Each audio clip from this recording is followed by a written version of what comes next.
quiero presentarles al maestro Del Pino, que aparte de ser maestro en geografía, que es de Cienfuegos, ¿verdad? De la Perla del Sur, le dicen, ojalá y lo vean en YouTube. También es, digamos, un diplomático y que viene a compartir con nosotros sus experiencias como diplomático, como ciudadano, como político, ¿verdad? Sobre un proceso que ha tenido tanta trascendencia para la humanidad. Entonces les pido un aplauso para el maestro Del Pino y le dejo la palabra.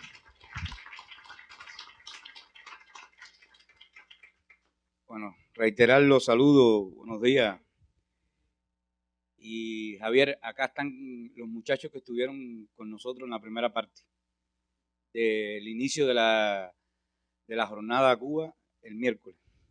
Bueno, entonces nos ahorramos un grupo de información que íbamos a dar porque tuvimos allí la posibilidad de hacer un breve intercambio.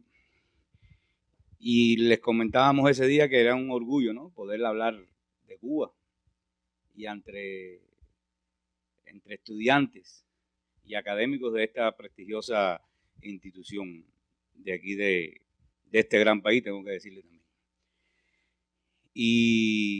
Y siempre que nosotros hablamos de Cuba, si explicamos y damos a conocer, ¿no? Cuba es un país subdesarrollado, del tercer mundo, pobre, pero hemos logrado encauzar nuestros proyectos sociales con humanismo, con mucha sencillez, pero con el compromiso que el bienestar esté en el pueblo. Y esa es la idea de nuestro proyecto social, caracterizado sobre todo donde el hombre es el centro de la actividad. Y hablar de la revolución también es importante, hablar del origen de nuestro país, porque para poder conducir hacia el futuro hay que saber de dónde uno viene, cuál es el origen, dónde está el sustento de nuestros pueblos, dónde está el ideario que hemos tenido por años, acumulado en grandes personalidades que han permitido formar al cubano y formar a mi país también. Y eso es precisamente lo que nosotros queremos explicar. La revolución cubana es el resultado de muchos siglos también de explotación, de sacrificio de mi pueblo, donde el compromiso de un grupo de jóvenes, por eso a nosotros nos gusta hablar con los jóvenes, Javier, y cada vez que nos invitan a una universidad, nos acercamos, intercambiamos y explicamos lo que hemos construido, porque este proceso revolucionario fue formado, fue construido, fue diseñado por un grupo de jóvenes, así muy parecidos a ustedes, con muchos deseos de construir un futuro mejor, y ese es el resultado de nuestro proyecto social. Hoy es muy fácil la comunicación. Cualquier información que se necesite buscar hoy, usted va a la red, desde un teléfono, una laptop, un tablet, una computadora, y busca toda la información que usted quiere. Lo que pasa es que los medios de información siempre no transmiten lo más importante. Los medios de información en muchos casos tienen tergiversación y se manipulan. Y precisamente es de los aspectos que nosotros queremos incidir. Usted va a la red y pone Cuba, y de Cuba se habla mucho. Y a nosotros se nos conoce mucho en el mundo entero por esto que explicamos ahí. Y eso es verdad. Y forma parte de la historia y de la identidad de mi país. No hay ninguna duda, Cuba es un país de hermosos paisajes tropicales. De hecho, está ubicado en el Caribe. De excelentes playas, excelentes palmeras. Usted dice en cualquier lugar del mundo Cuba y enseguida nos identifican con un buen habano, con una buena bebida, con un buen ron, con excelente música, con bellas mujeres, y eso es verdad. Pero siempre nosotros explicamos que Cuba es más que eso. Cuba no se resume en eso que está en esa diapositiva. Y hay que buscar el origen, como yo le comentaba a ustedes. Y siempre que tengo esta posibilidad de intercambiar con jóvenes, porque la historia de México y Cuba tiene mucha relación, explicamos nuestro origen. Y lo ilustramos partiendo de un gran error que se ha transmitido de generación en generación. O sea, ¿cuándo nos descubrieron? Y todos los que estamos aquí sabemos que a nosotros no nos descubrieron. Cuando Colón llegó a Cuba en el año, el 28 de octubre de 1492, Cuba estaba poblada. Y cuando llegó aquí a México, la ciudad de Tenochtitlán, que ustedes lo dominan muy bien, tenía más habitantes que Madrid que París juntos, más limpia, más higiénica, más hermosa, más bien, mejor organizada. O sea, que no descubrieron nada. Por lo tanto, pero sí es importante que fue un paso en el decruzar de la historia que marcó. Siempre se habla de la época precolombina, o sea, y posteriormente a la llegada de los colonizadores aquí a nuestro país. Y es impresionante cómo está escrito en el diario de Cristóbal Colón cuando llegó a Cuba, o sea, también con los errores que hemos acumulado durante años. Cristóbal Colón todavía está, si era español, era genovés, era portugués. O sea, hay un enredo histórico ahí que todavía hay que los investigadores lleguen a una conclusión. Pero tampoco fueron los españoles, pudiéramos decir. O sea, vinieron con la bandera española, bajo el autorizo de los reyes católicos, pero en las carabelas de Cristóbal Colón venían portugueses, españoles, italianos, franceses, genoveses, Flandes. O sea, era un grupo de personas aventureros que vinieron a ese viaje hacia lo desconocido, o sea, buscando las Indias. Y cometieron el gran error que cuando llegaron a las Américas, que no se llamaba todavía ni las Américas cuando aquello, por supuesto, no se sabe si Américo Vespucio, que es el nombre, o sea, de donde viene el nombre de las Américas, vino en uno de los viajes de Cristóbal Colón o no. Cuando llegaron, pensaron que habían llegado a las Indias y desde ahí comenzó el gran error de decir, estos son los indios. Y de ahí para acá nos han dicho los indios. Lo que pasa es que nosotros tenemos el origen de nuestros pueblos autóctonos, que bien marcado teníamos la cultura. Y México es un gran ejemplo de ello. Pero no le quedó más remedio que cuando él llegó después de varios meses de travesía y encontrarse en ese paraje tan hermoso, paradisíaco, que llegó al oriente cubano, con una vegetación verde exuberante, llena de pájaros de colores, de aves de colores, un hermoso río en la desembocadura de un río, que dejar que escrito en su diario de navegación que había llegado a la tierra más hermosa que ojos humanos hayan visto. Eso está escrito en su diario. Ese también forma parte del origen de Cuba. Y importante ubicar a Cuba, porque también hay que saber dónde nosotros nos encontramos. Nuestra ubicación geográfica muy cerca de México, y para nosotros un orgullo para poder estar aquí en este país. Para los cubanos es impresionante cuando se habla de México. Todos lo sentimos. El comandante en jefe en el año 1988, cuando vino aquí a México a la toma la toma presidencial del entonces presidente Salinas de Gortari, fue a Tuxpan a inaugurar el museo de donde salió y partió el yate Granma en el año 1956, y dijo que México era para los cubanos como la segunda patria. Y para nosotros eso nos llena de mucho orgullo. Y la ubicación de Cuba a la entrada del Golfo de México, de hecho, usted busca nuestro escudo y usted ve que tiene las dos tierras, al norte el estrecho, o sea, la península de la Florida, al suroeste la península de Yucatán, y en el centro una llave, porque significa que Cuba, por la ubicación geográfica, se le ha dicho que es la llave del Golfo de México. Y en la historia hemos tenido acontecimientos impresionantes como aquí en México también, con una cultura precolombina, el descubrimiento o el supuesto descubrimiento por parte de los europeos, la conquista sangrienta que también México fue víctima, o sea, todos los territorios que hoy conforman el gran país de México fue víctima de todo el saqueo, la explotación, el abuso, la discriminación contra nuestros pobladores autóctonos. Por supuesto, las guerras de independencia, al igual que México, impresionante también, nuestros jóvenes, nuestros valerosos criollos, que fue el resultado de la mezcla del negro africano, del europeo y de la población autóctona de esto, dio lo que hoy se conoce como el resultado del crisol humano del cubano, del criollo.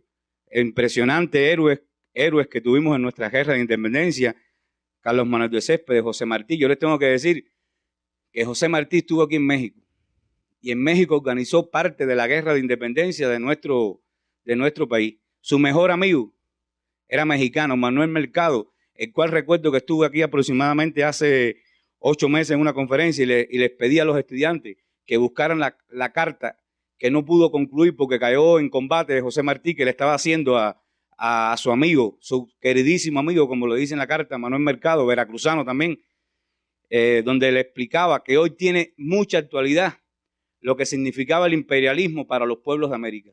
no pudo terminar de escribir esa carta porque cayó en combate, como ya les dije, pero es impresionante lo que está escrito en ella. Y por supuesto, nuestra última etapa de lucha revolucionaria, la cual, a partir de todos los acontecimientos objetivos y subjetivos que ocurrieron, México fue el país que un grupo de jóvenes decidió para organizar la última etapa de nuestras guerras de independencia. Nosotros llegamos a tener el 1 de enero. El resultado del 1 de enero es la situación compleja que existía en mi país. Un grupo de jóvenes, como yo les expliqué, al igual que ustedes, decidió cambiar la historia y decidió el compromiso de entrega buscando un mundo más justo, de esperanza, de posibilidad, y ese es el resultado de nuestro gobierno revolucionario. Pero ¿cómo hacerlo? ¿Y cuál es la idea de construir un proceso revolucionario en nuestro país? Nuestra revolución socialista, marxista, pero sustentada en el ideario martiano. Martí, como ya les expliqué, nuestro héroe nacional. Y hay una frase que marcó para siempre nuestro decursar en el desarrollo social que hemos tenido. Martí dijo, la educación es como un árbol, hombre recogerá quien siembre escuela. Si uno quiere tener un pueblo educado, culto, que no permita que se manipule, que comprenda la realidad de lo que está ocurriendo, bueno, pues enséñelo, prepáralo y edúquelo. Y eso fue lo que se realizó en nuestro país. ¿Cómo hacerlo? Al inicio de la revolución, y ya estamos hablando ya del significado que tiene la revolución para nuestro pueblo y todo lo que hemos podido aportar con mucha humildad. Prácticamente la situación educativa era caótica. El 25% de la población nuestra era analfabeto. Solamente existían 3 universidades, 5 escuelas para la formación de maestros. 9.000 maestros no tenían empleo y sin embargo ya les expliqué qué % de población era analfabeta. Y sin embargo, esa fue de las primeras medidas que se tomó la revolución. ¿Cómo cambiarlo? Bueno, vamos a enseñar a leer y escribir a las personas para que aprendan a razonar, para que aprendan a comprender y para que tengan juicio de valoración. Y precisamente en el año 1960, en una intervención que hizo nuestro comandante en jefe en la ONU, en Nueva York, explicó qué cosa era la revolución cubana. Y explicó que Cuba no iba a ser un país de ricos, que iba a ser un país justo, donde todas las personas tuvieran la misma oportunidad y los mismos derechos y las mismas posibilidades. Y explicó que una gran medida que se iba a aplicar de forma inmediata era lograr que todas las personas aprendieran a leer y escribir. Y en un año se iba a resolver ese asunto. Y fue lo que se conoce como la histórica campaña de alfabetización que se llevó a cabo. Más de 250.000 jóvenes se incorporaron a las milicias populares, a las brigadas de alfabetizadores y fueron a todos los lugares del país, no solo a las ciudades, a los pueblos, a las montañas, a las ciénagas, a los lugares más apartados, y lograron en solo un año que Cuba se convirtiera en el primer país libre de analfabetismo en América Latina. Eso lo aprobó la UNESCO el 22 de diciembre de 1961, cumpliéndose el compromiso que se había hecho un año antes en la Organización de Naciones Unidas por nuestro líder histórico. Y como resultado de toda la inversión que se ha hecho en la educación, nosotros hoy podemos dar un resultado impresionante en este aspecto a partir de todo lo que se ha podido invertir. Yo les comentaba, 3 universidades, nosotros hoy contamos con más de 78 centros de educación superior, de investigación y centros científicos que permiten la formación de nuestras jóvenes generaciones en la preparación para un futuro. 22 escuelas para la formación de maestros, porque si uno quiere asegurar el proceso educativo, tiene que tener, aparte de los recursos logísticos, los recursos humanos que van a dirigir este proceso. Más de 250.000 personas de nuestro país trabajan directamente relacionadas con la formación académica de nuestros jóvenes, ya sea en la educación general como en la educación superior. Tenemos el índice de analfabetismo en 0. Yo creo que uno de los principales logros que hemos tenido es que en Cuba todo el mundo comprende y aprende, o sea, entienda lo que se les dice, lo que se explica y lo puede leer. Esto es algo personal. Yo recuerdo cuando yo estaba en la universidad, así como ustedes, yo tenía un profesor de geografía económica que nos decía a nosotros, a los alumnos, que si algo importante había logrado la Revolución Cubana, era que todo el mundo, toda su población pudiera aprender a leer y escribir. Y como para nosotros eso era normal, les tengo que decir, Yo no veía el significado de lo que nos quería transmitir el maestro. Y sin embargo, o sea, por desgracia ocurrió el fallecimiento de nuestro comandante en jefe. Estaba yo aquí ya en México cumpliendo las funciones que desempeño actualmente. Y se crearon todas las condiciones porque fue impresionante el respaldo que tuvo de solidaridad de parte del pueblo mexicano a apoyar y el compromiso de reconocer la figura del comandante en jefe. Y se creó ahí en la embajada la firma del libro de condolencias. Y fueron cientos de miles las personas que pasaron. Pero muchos iban con niños pequeños, los sentaban y le decían, escríbeme esto, esto y esto y esto, porque no sabía escribir. Y otros pedían una tinta para poner el dedo y poner su huella ahí. Y yo rápido recordaba entonces, o sea, lo que me los explicaba el maestro, qué importante es que las personas aprendan a leer y escribir, y ahí tuve la magnitud al cabo de los años, ¿no?, del significado de que todo el pueblo de Cuba tiene la posibilidad de saber y de conocer en este asunto. Nuestra mortalidad infantil es de 4 niños, o sea, mueren 4 niños por cada 1000 que nacen vivos.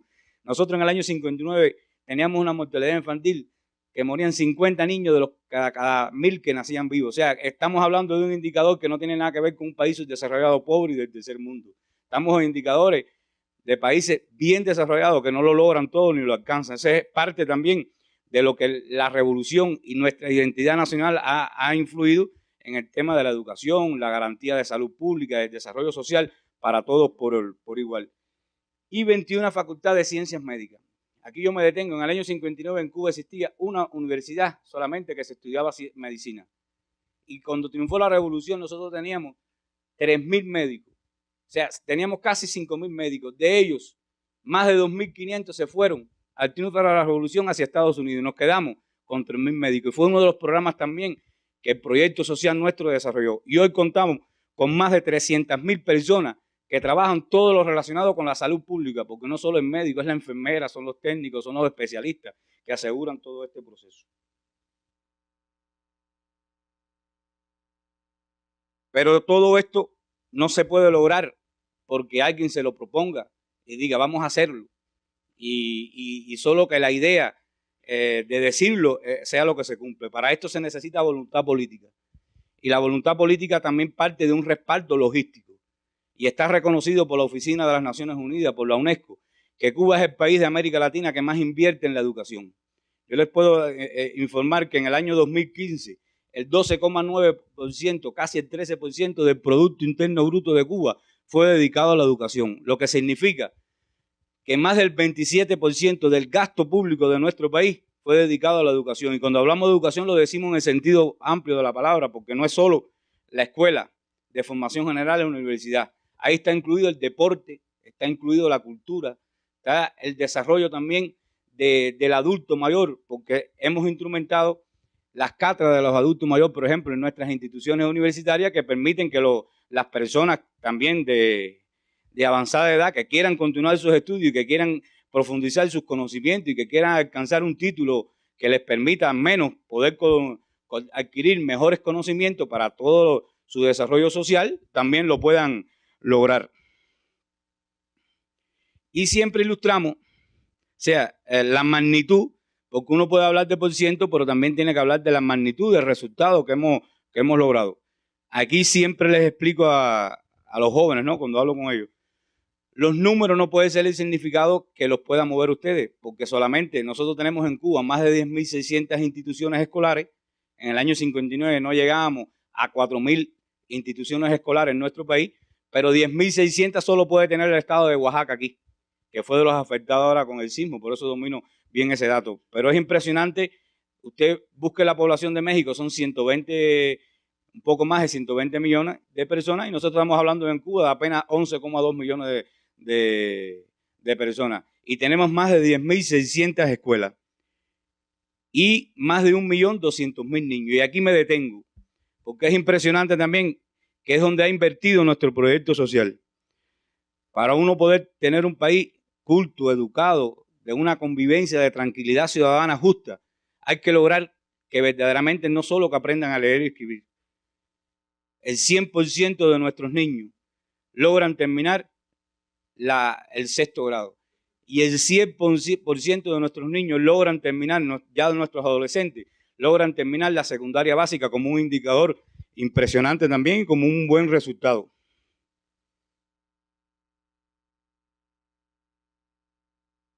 Aquí en esta diapositiva yo me detengo en la parte final de ella, donde explica como resultado de todo lo que se ha invertido, que es donde el proyecto social nuestro ha apostado, ¿no? Por lograr la equidad y la posibilidad de todo nuestra población. Fíjense ahí qué impresionante. El 71% de los hombres y el 77% de la mujer que tiene 19 años o más o está en la universidad o ha cursado la universidad. O sea, como también una forma de que una sociedad inclusiva que permite la incorporación de nuestras personas a los procesos que hemos dispuesto. Y siempre trato de presentar esta información para darnos cuenta la situación y cómo se mueve el mundo en este sentido y también ubicar entonces a Cuba. Por ejemplo, el paradigma hoy en la educación y que sirve de ejemplo y de reflejo de cómo pudiéramos lograr un desarrollo sustentable en el sector educativo está hoy en dos países que tienen los mejores indicadores, Finlandia y Corea del Sur.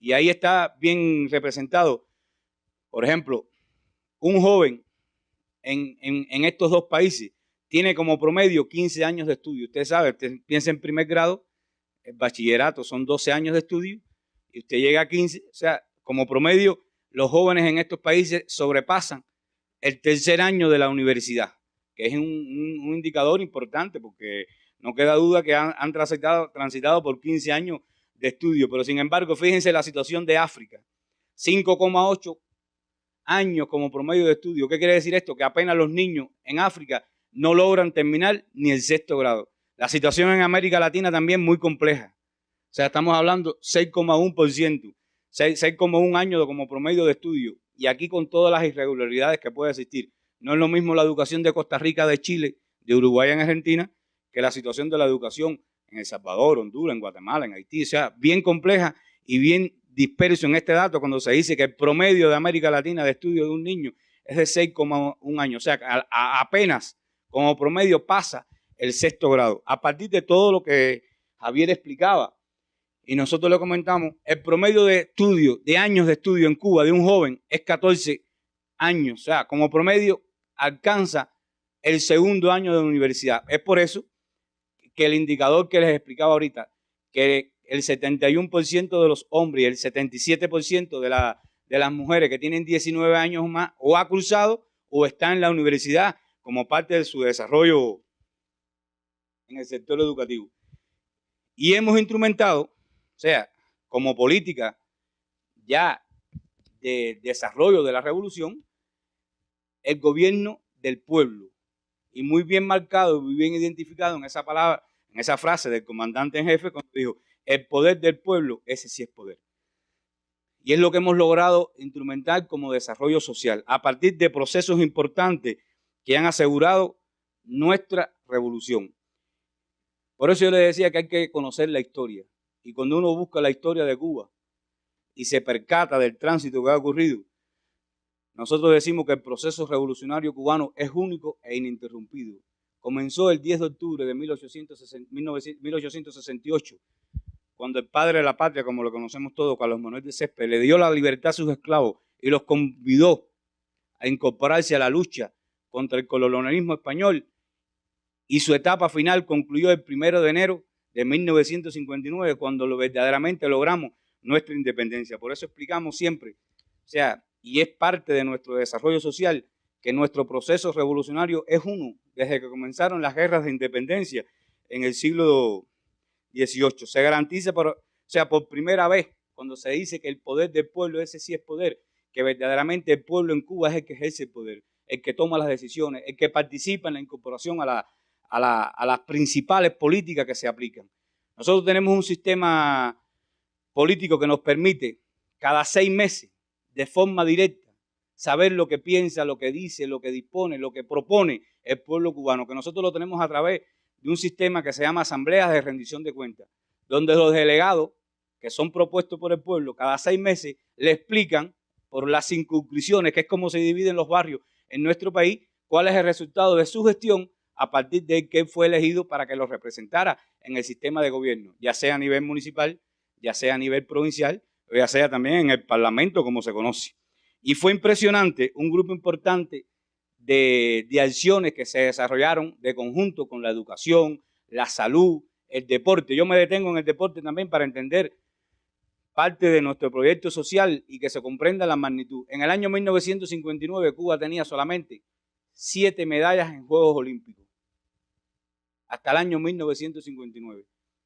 Y en el año 1960, que fue la primera Olimpiada donde participaron jóvenes cubanos ya en la etapa de la revolución, en el cual no se alcanzó ninguna medalla, tengo que decirlo, pero ya a partir del año 1964, la Olimpiada de Río de Janeiro en el año 2016, nosotros tenemos más de 200 jóvenes cubanos que han alcanzado medallas olímpicas, de bronce, de plata, de oro. Y es impresionante también cómo el proyecto social cubano ha permitido que el deporte se convierta no solo en un comercio, no es un comercio, no es una posibilidad para los que pueden, es para todos por igual, y como mismo dice que el poder del pueblo, ese sí es poder. Nosotros decimos que el deporte es derecho del pueblo, que es otro de los aspectos que ha permitido también el desarrollo por igual para todas las personas. Fue impresionante cómo desde los primeros años de la revolución se dio y se entregó las tierras a los que las producen. Yo les tengo que decir que era impresionante cuando usted estudia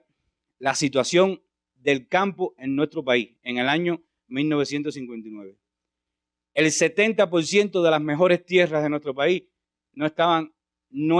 eran dueñas de capital extranjero, norteamericano. Usted va y busca la historia, la United Fruit Company, como están todos aquí Centroamérica y toda la situación compleja de aquí de la producción de banana, de plátano, en todo el Caribe, que está en manos de la compañía norteamericana, así ocurría en nuestro país. Y una de las principales medidas revolucionarias, de las más trascendentales que ocurrió en los primeros años de la revolución, fue la confiscación de estos bienes. Y se le entregó al pueblo. Se acabó en Cuba el terrateniente, los latifundistas, los que dominaban las producciones y que los campesinos no tenían tierra, no tenían dónde vivir. En Cuba eso se le reconocía, se identificaba como el desalojo. ¿Qué cosa era el desalojo? Los campesinos eran sacados de sus tierras para dedicarlas a la producción de los dueños, de los latifundistas, de las compañías extranjeras. Y cuando se firma la primera ley de reforma agraria, la tierra esta que se confiscaron a estas empresas, a estas compañías, se le entregaron a los campesinos. Y hoy en Cuba la tierra está en manos de quien la trabaja, que es uno de los aspectos fundamentales de la ley de reforma agraria. No es que tú eres dueño de la tierra, es que la tierra es para que la trabaja, porque la tierra rinde un fruto que tiene que ser colectivo, que tiene que ser por igual para todos. Se logró crear un sistema de salud pública que asegurara y se organizara la atención para todos por igual. Yo tengo que decir que es impresionante, y en algunas conversaciones que he tenido con jóvenes así, en universidades aquí, yo les explico que en Cuba la situación económica nuestra es un país subdesarrollado, pobre, pero que tenemos la posibilidad de lo que tenemos, no lo que nos sobra, compartirlo entre todos para igual. Y esto nos ha permitido asegurar el bienestar de nuestra población lo más equitativo que hemos podido. Y siempre me dicen, sí, pero ustedes son un país que económicamente no son fuertes. Bueno, sí, eso es verdad, nosotros no hemos logrado, pero el problema de la economía no es un problema de Cuba. Si fuera de Cuba solamente, la preocupación en el mundo no fuera tan. El problema de la economía es un problema a nivel mundial. Es un problema generalizado. Usted busca las noticias todos los días. La bolsa subió, perdió los puntos, se acabó aquello. El petróleo subió, el petróleo bajó. Es horrible. Se tiran 3 tiros en Irak, se tira cualquier situación que ocurre en cualquier país de esto de desgracia y repercute en la economía personal de cualquier persona aquí, aunque esté a miles de kilómetros. O sea que el tema económico es bien complejo. Y yo les digo, sí, eso es verdad y Cuba lo sufre y lo estamos afectados. Lo que pasa es que en Cuba es más fácil, es muy fácil decirle a una persona que tiene una afectación bien compleja de salud, ¿qué puede durar? ¿Cuánto puede costar una operación del corazón en cualquier país de Latinoamérica? Cientos de miles de pesos. ¿Ustedes saben qué cuesta una operación del corazón en Cuba? Una semana de estudio. Análisis, ingresarlo, ver qué tipo de sangre tiene, de qué padecimiento tiene. Y yo les aseguro que en 15 días está sentado está en un hospital, en un salón de operación, salvando la vida. Esa es la posibilidad y eso es lo que ha construido nuestro proyecto social. No es una sociedad de ricos, no es una sociedad donde la gran minoría tiene mucho y el pueblo no tiene nada.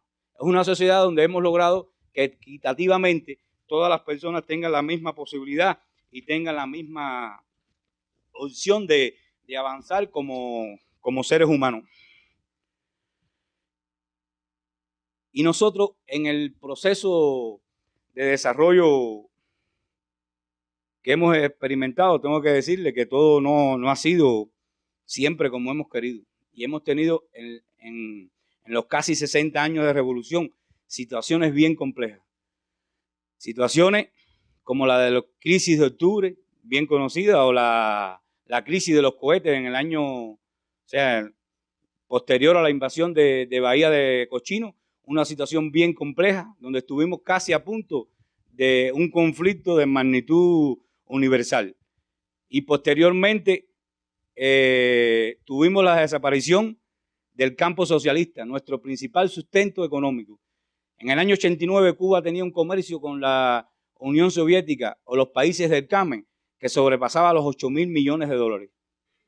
Y esto en 2 años se perdió casi en un 85%. Y por eso comenzamos un periodo muy difícil de la revolución en el año 1991, que se conoce como periodo especial, en el cual la situación económica, le tengo que decir que fue muy compleja, donde tuvimos, bien restringidos los aseguramientos técnicos, los aseguramientos de importación, las materias primas para la producción de nuestras industrias, de nuestros procesos económicos, y decayó el Producto Interno Bruto en más de un 20, un 25%, lo que conllevó a las limitaciones económicas fuertes que nosotros tuvimos en esa etapa, que influyó en el desarrollo de la construcción de viviendas, en el desarrollo social, en los medios para la práctica del deporte, para el aseguramiento. ¿Pero qué se priorizó? La revolución. ¿Cómo se priorizó la revolución? ¿Dónde está el proyecto social nuestro? En la educación, en la salud pública, en el bienestar, en la tranquilidad ciudadana, le tengo que decir también, porque no queda ninguna duda que tiene valor que una persona pueda salir de su casa a cualquier hora y tenga la certeza que va a regresar a su casa a la hora que entienda. Y esa posibilidad y esa tranquilidad la tienen los jóvenes en Cuba, la tienen las familias en Cuba, que no hay ningún tipo de situación. ¿Dónde hemos apostado también en esta situación? En que no tengamos que lamentar los males de las sociedades bien complejas que nosotros, que existen en el mundo. No existe la droga, es un asunto que se enfrenta con mucha fuerza.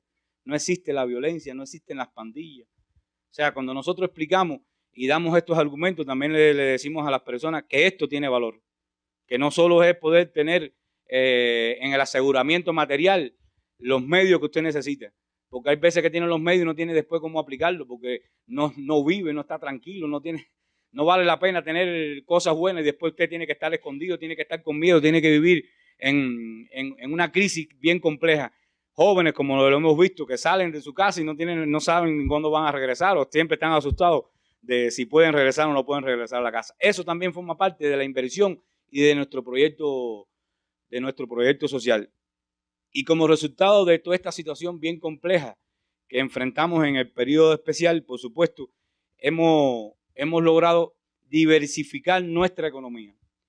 Y a partir de todo lo que yo les explicaba, del avance y del desarrollo sostenido que hemos tenido en los servicios en nuestro país, en la educación, en la salud, se ha convertido para nosotros en un arma potencial para brindar la ayuda y la colaboración en el mundo entero.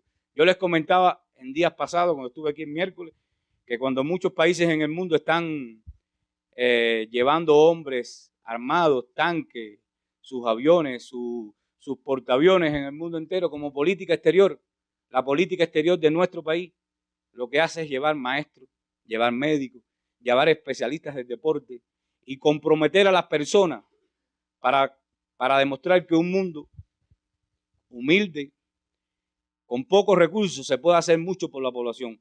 Yo tengo que, en el año 1984, nuestro comandante nos dijo y explicaba en una intervención que la comida que había en el mundo alcanzaba para dar 3 veces a la población que existía en el mundo. Y ustedes lo pueden ver ahora recientemente, salió una información, en Europa se bota más del 40% de la comida que se adquieren en los supermercados.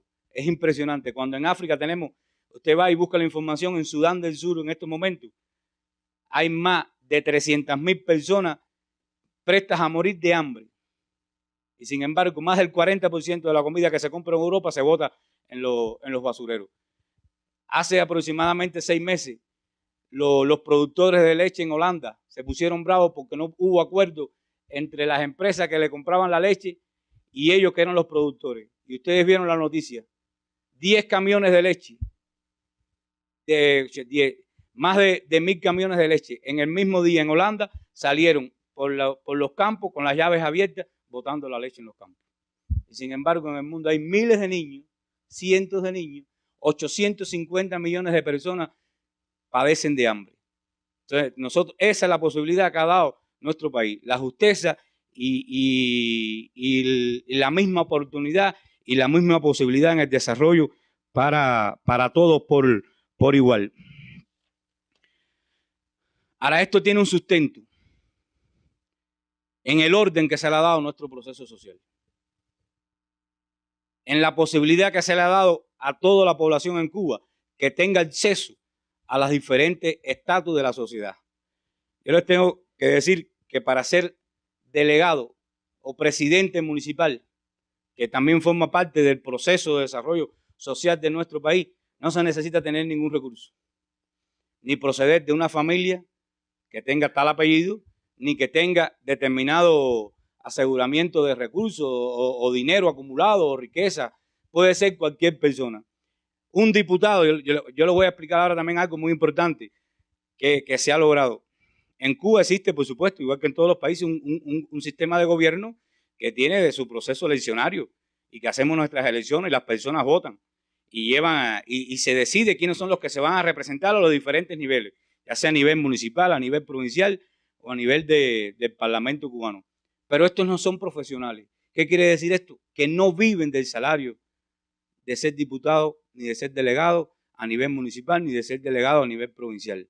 Esas personas tienen su trabajo y son designados en un voto libre, en un voto soberano, en un voto serio, responsable, para que los represente sin tener ningún privilegio. Ser diputado en Cuba a la Asamblea Nacional no tiene ningún privilegio. Simplemente el privilegio que tiene es que esa persona representa a una comunidad, a un barrio, a un pueblo, a una provincia. Y eso sí tiene responsabilidad. Por eso es que nosotros explicamos que en nuestro proceso electoral es muy democrático, muy justo y con posibilidad y oportunidad para todos.